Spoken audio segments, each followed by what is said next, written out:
Mais qu'est-ce qui s'est passé dans les têtes de Porsche? C'est à se demander. Pourquoi ils ont voulu transfigurer leur best-seller, le Porsche Macan? Oui, le Porsche Macan n'est aujourd'hui disponible qu'en version 100% électrique. Fini le V6, fini le V8 turbo. Aujourd'hui, on n'a que des versions qui ne font plus aucun bruit et qui sont zéro émission. Et la question qu'on se pose aujourd'hui, c'est est-ce qu'ils vont tuer le mythe? Est-ce que ce Macan vaut encore le coup? Est-ce qu'il est aussi polyvalent que la première génération? Allez, on y va, il est temps de prendre le volant.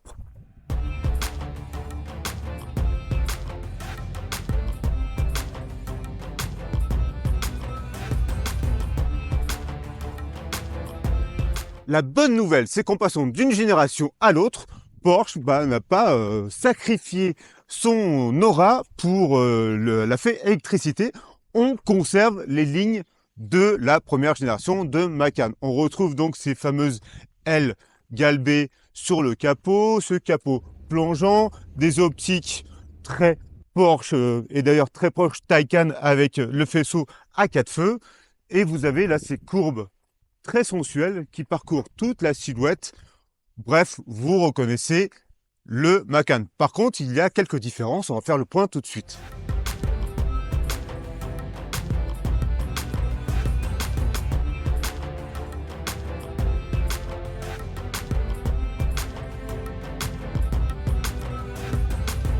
La face avant est vraiment très proche de l'ancienne génération. Ceci dit, pour la reconnaître, il y a quelques points majeurs à prendre en compte. Donc si on retrouve les fameuses ailes galbées, le capot plongeant en plein centre qui donne cet effet robuste et très sportif, là ici, sachez qu'ici, les feux, ce sont que des feux de position. Vous avez les 4 traits ici, mais il n'y a pas de phare. Les optiques sont ici. Ils sont planqués à l'intérieur. Donc vous avez donc des feux déportés. Et surtout, vous avez ce bouclier qui n'a plus rien à voir, bien qu'il soit toujours aussi lisse que la première génération. Vous avez donc un style qui est assez différent, mais vraiment ce qui va marquer la différence, c'est ce fameux double optique à l'avant qu'on n'avait pas dans la première génération. L'autre fait majeur qu'il y a d'une génération à l'autre, c'est ça. Regardez, il n'y a pas d'encadrement dans la vitre. Non, ils ont décidé de faire un style vraiment coupé, donc c'est assez compliqué à faire. Ils l'ont fait sur cette nouvelle génération de Macan. Donc, ce qui donne vraiment plus de caractère et un effet très sportif. C'est indéniable. En poupe, c'est un peu la même chose que l'avant, c'est-à-dire que c'est très proche de l'ancienne génération, là, avec ses flancs et ses épaulements qui sont vraiment très particuliers et vraiment très Porsche dans l'âme. Ceci dit, ici, maintenant, vous avez donc le fameux bandeau Porsche que nous avons, par exemple, sur les 911 ou sur les Taycan, par exemple. Et donc, le Macan en profite. Et il en profite plutôt d'une belle manière, puisque c'est vraiment très élégant, ça coupe et ça ramasse un peu cette poupe pour lui donner vraiment quelque chose de à la fois élégant et sportif, mais surtout de très Porsche. Qui dit voiture électrique dit travail aérodynamique. Et dans le travail aérodynamique, le plus marquant, ce sont ces jantes.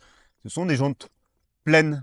Oui, comme beaucoup de constructeurs, pas vraiment le choix. Il faut laisser un tout petit peu d'aération pour les freins, mais surtout avoir des jantes pleines pour éviter le remous d'air que vous avez sur les flancs. C'est super important. Donc maintenant, vous avez accès à des jantes pleines, mais vous avez aussi la possibilité de monter jusqu'à des 22 pouces qui sont totalement vertes. Mais là, vous allez perdre en autonomie. D'ailleurs, en parlant d'autonomie, il faut faire le point sur le plan technique. Qu'est-ce que ça propose, cette fameuse Porsche Macan électrique ?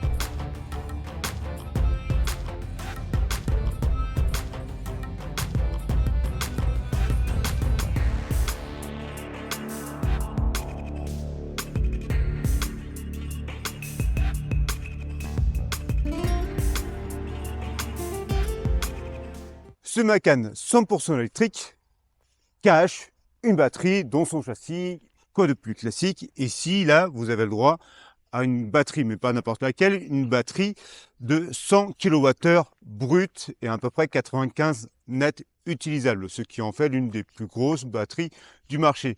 Mais c'est surtout cette technologie qui est vraiment disruptive, c'est-à-dire qu'on tourne sur une technologie 800 volts.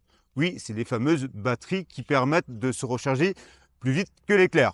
Ou en tout cas, presque, puisqu'il lui faut quand même 21 minutes. Mais 21 minutes pour passer de 10 à 80 sur une batterie de 95, c'est une vraie performance. On doit cette performance à quoi? a une puissance de charge, en tout cas de crête, à 270 kW.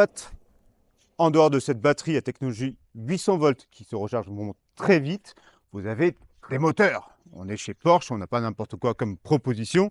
Dans la version de base, la Macan, vous avez un moteur sur le train arrière qui peut aller jusqu'à 360 chevaux. Vous avez juste au-dessus la Macan 4, donc comme ses homologues 911 ou Taycan, ça veut dire qu'elle a un moteur de la coupe qui se place à l'avant pour faire une 4 motrices. Vous avez la version encore un petit peu au-dessus, la Macan 4S, qui elle va cumuler donc avec deux moteurs avant et arrière jusqu'à 445 chevaux, mais qui avec l'overboost peut monter un peu plus de 500 chevaux. Et le haut de gamme, la version Macan Turbo. Là, avec l'overboost et toute la puissance de la batterie, tout ce qui va avec, vous allez atteindre plus de 600 chevaux et expédier le 0 à 100 en moins de 4 secondes, ce qui est totalement fabuleux pour un genre de voiture comme celui-là, un SUV plutôt familial.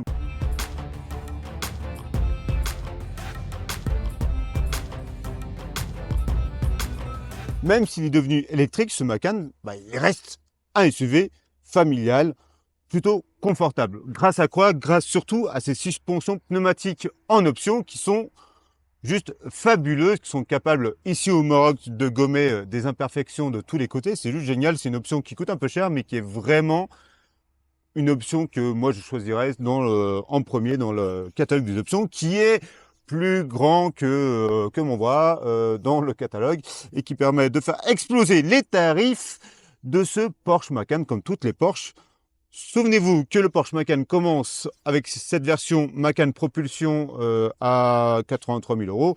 Et alors là, avec toutes les options en version turbo, aux alentours de 200 000 euros, quelque chose comme ça. Donc, il faut vraiment faire attention quand vous cochez vos petites desiderata, parce que le prix grimpe très fort. Revenons à notre mouton et plutôt à notre habitacle, car il y a des choses à dire.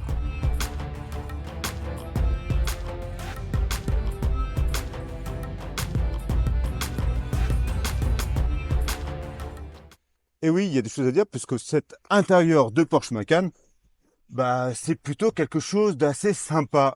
On est évidemment dans un univers Porsche avec le volant qui est presque vertical. C'est très 911 dans l'âme, mais vous avez ce superbe volant qui est assez simple au niveau ergonomique et vraiment très bien fait. Ici, vous avez juste la sélection, la molette de sélection de vos modes de conduite et après, voilà, quelques boutons et avec des boutons favoris, quoi. C'est plutôt assez simple. Vous avez devant la dalle de la Taycan qui fait un peu plus de 12 pouces et ici, un autre écran qui sert pour le multimédia et tout ce que vous avez avec qui fait un peu plus de 10 pouces. Sachez qu'ici, si ma version n'en est pas équipée, vous avez le droit aussi dans le catalogue des options à mettre un autre écran qui sert lui uniquement pour le passager.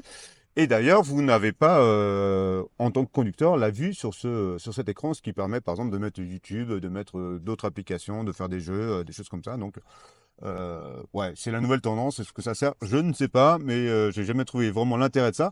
En tout cas, ça existe. Et il y a même un quatrième écran, mais là, pareil, ma version n'en est pas équipée. C'est une tête haute qui se trouve là, mais là, j'en ai pas. Si on revient sur le mobilier de cette Macan, ici, vous voyez, tous les ajustements sont évidemment impeccables. C'est du Porsche, c'est propre, c'est simple, c'est efficient, c'est ergonomique. Il n'y a pas grand-chose à dire. On comprend assez vite tout ce qu'il y a à faire. Ici, vous avez la clim avec des petits boutons à touche haptique, mais c'est vraiment, voilà, on comprend, c'est très simple à utiliser. Donc, c'est bien. Et tout ce qui est multimédia et infodivertissement se trouve ici. Vous avez des sièges d'une grande qualité. En plus, vous pouvez prendre massant, gonflant, tout ce qui va avec. Donc, vous avez une série d'options qui est juste, voilà, comme je disais tout à l'heure, incommensurable.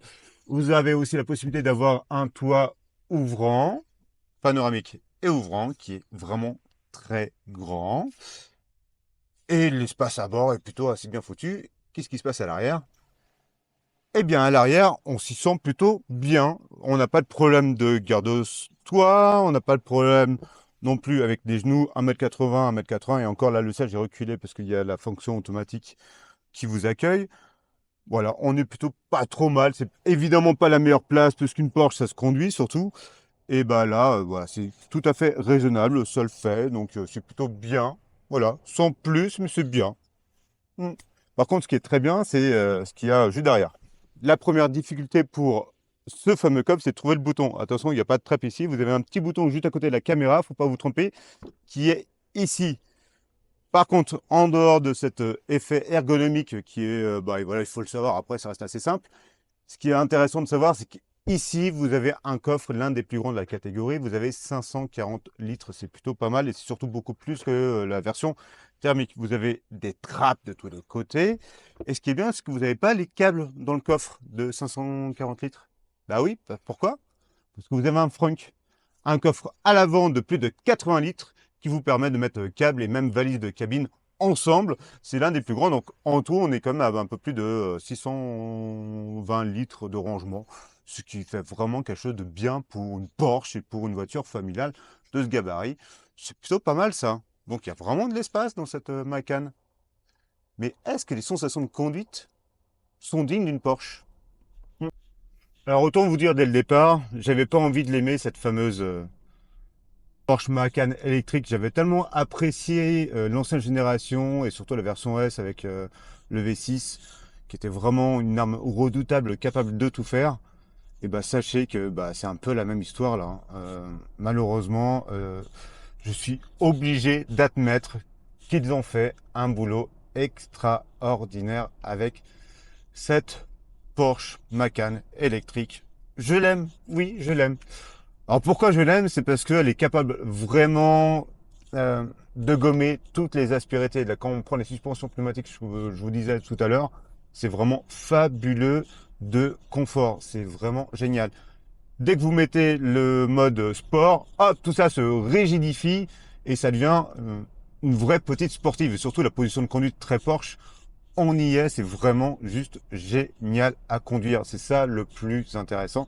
C'est super plaisant à conduire. Alors attention, hein, ce n'est pas une hyper sport comme vous pouvez l'entendre. Hein, ça reste une voiture familiale, ça reste un SUV familial. Mais on a vraiment des sensations, un compromis qui est vraiment super intéressant. Et moi, vraiment, j'apprécie cette voiture. Et là, je suis dans la version juste propulsion, la version de base. Et même les 360 chevaux de base sont amplement suffisants pour vraiment taquiner et se faire plaisir sur n'importe quelle route. C'est vraiment génial. Tout en sachant que comme c'est la même batterie, vous avez une meilleure autonomie dans cette version Macan propulsion, la Macan de base. Donc c'est vraiment bien vu pour cette voiture. Franchement, c'est déroutant de facilité de prise en main. L'ergonomie est bien, on ressent bien les trains roulants où ils sont. C'est juste vraiment très facile à conduire. C'est ça qui est le plus bluffant dans cette voiture. C'est vraiment génial. Si votre PEL ou votre budget le permet, vous pouvez opter pour une version à 4 roues motrices. J'ai essayé la version Macan 4S, ça donne plus d'ampleur dans la puissance. Et, on est sur 445 chevaux. Évidemment, il y a un peu plus de puissance. C'est un peu mieux, mais c'est pas non plus fulgurant la différence que vous avez et le plaisir au volant. Donc, c'est vraiment un choix propre à chacun. Si vous voulez mettre plus, vous pouvez, mais cette version propulsion est déjà amplement suffisante. La version 4 roues motrices 4S, ce qui est vraiment intéressant, c'est que vous avez un torque vectoring qui va vraiment encore améliorer ses performances, par exemple sur route de montagne, et ça lui donne vraiment presque un côté GTI. On ressent presque pas le poids de ce mastodonte, hein, parce qu'on est quand même entre 2 tonnes 2 et 2 tonnes 4. Ça dépend des versions et des options. C'est vraiment fulgurant, c'est juste génial à conduire. Encore une fois, c'est plaisant. C'est validé, je suis obligé d'admettre que cette Porsche Macan électrique est au moins aussi bien que l'ancienne génération en sensation au volant. Par contre, il n'y a pas le son du V6 ou du V8 qui était vraiment juste dingue, qui faisait partie de son charme fou.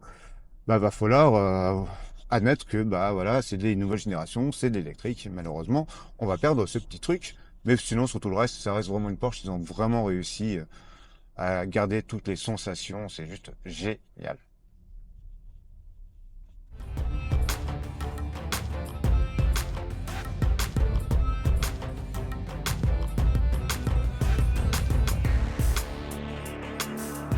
Eh ben non, ils sont pas devenus fous chez Porsche. Je suis bluffé. Oui, bluffé parce que l'ancienne génération de Macan, j'avais plutôt apprécié, c'est vraiment le moins que je puisse dire. J'ai même été bluffé sur la première génération, j'avais pas envie de l'aimer et elle m'avait conquise lors de mes essais à son bord. Et ben cette Macan électrique, c'est la même chose. Ils sont insupportables chez Porsche. Pourquoi elle est plutôt sympa? C'est que vous avez vraiment un compromis pour une voiture familiale qui est juste dingue. Si vous prenez les suspensions pneumatiques, vous avez un confort vraiment royal. Peu importe la version, peu importe la puissance, vous avez vraiment largement assez de quoi vous faire plaisir et cela peu importe les routes. Mais vous avez donc la version propulsion, 4 roues motrices, les turbos. C'est vraiment très bien, on peut s'éclater avec. Tout en mettant des petits bémols, on n'est quand même pas sur une sorte de bête comme la Ioniq 5N. Il lui manque encore cette petite sensation de conduite un peu différente, comme le sait le faire cette fameuse Ioniq 5 qui reste pour moi la meilleure sportive électrique du moment, grâce à ses simulations de moteur thermique. Mais en soi, ça reste toujours voilà, l'un des meilleurs compromis.